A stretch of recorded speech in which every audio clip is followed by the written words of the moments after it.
রাশিয়ার হামলায় বিধ্বস্ত ইউক্রেনকে বাঁচাতে ত্রাণকর্তা হিসেবে জেলেনস্কির পাশে দাঁড়ালো ফ্রান্স। এবার ইউক্রেনের আকাশ প্রতিরক্ষায় যুক্ত হতে যাচ্ছে ফ্রান্সের ১০০টি রাফাল যুদ্ধবিমান। সোমবার এ সংক্রান্ত এক চুক্তিতে স্বাক্ষর করেছেন ইউক্রেনীয় প্রেসিডেন্ট ভ্লাদিমির জেলেনস্কি। তিনি জানান ১০ বছরে ১০০টি রাফাল যুদ্ধবিমান পাবে তার দেশ।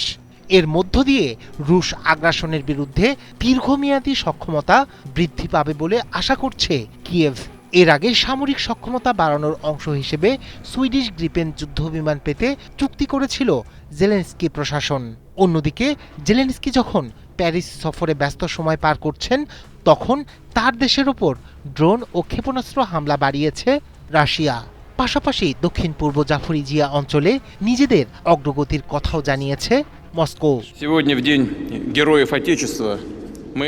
রুশ আগ্রাসনের বিরুদ্ধে নিজেদের আকাশ প্রতিরক্ষা আরও শক্তিশালী করতে বড় পদক্ষেপ নিয়েছে ইউক্রেন।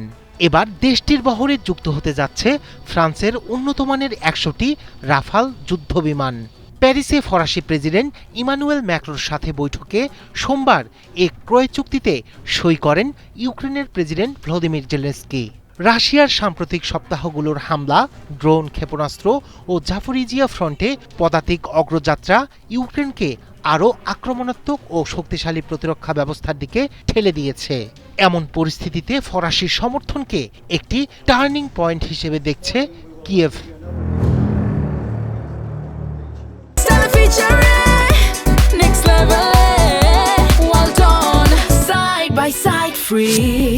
চুক্তির বিষয়টি নিশ্চিত করেছে ফরাসি রাষ্ট্রপ্রধানের কার্যালয়।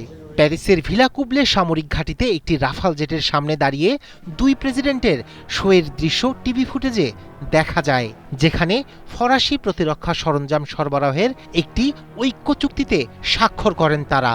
যদিও যুদ্ধবিমানগুলো কখন হাতে আসবে বা কিভাবে সরবরাহ হবে তাৎক্ষণিকভাবে তা জানা যায়নি।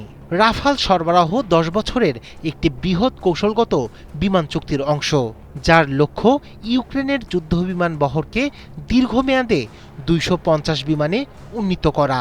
এই পরিকল্পনায় যুক্ত রয়েছে আমেরিকার F-16, সুইডেনের গ্রিপেন এবং ফ্রান্সের রাফাল। কিয়েভ বলছে ফরাসি মজুদ থেকে কিছু রাফাল দ্রুত পাঠানো হতে পারে, বাকিগুলো দীর্ঘমেয়াদী উৎপাদন ও সরবরাহ কাঠামোর মাধ্যমে পৌঁছানোর কথা রয়েছে। এছাড়া রাফাল পরিচালনা করতে পাইলটদের উচ্চমানের প্রশিক্ষণ প্রয়োজন। তাই সরবরাহ শুরুর পরও সম্পূর্ণ সক্ষমতা অর্জনে সময় লাগবে বলে জানিয়েছে প্যারিস।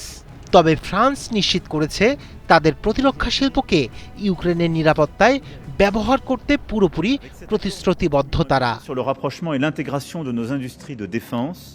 অন্যদিকে ব্রিটেনের সঙ্গে মিলে প্রায় ৩০টি দেশকে নিয়ে একটি জোট গড়ার উদ্যোগ নিয়েছে ফ্রান্স, যেখানে রাশিয়ার সঙ্গে সম্ভাব্য শান্তি চুক্তি স্বাক্ষরের পর ইউক্রেন বা তার পশ্চিম সীমান্তে সেনা ও সামরিক সম্পদ পাঠানো হতে পারে।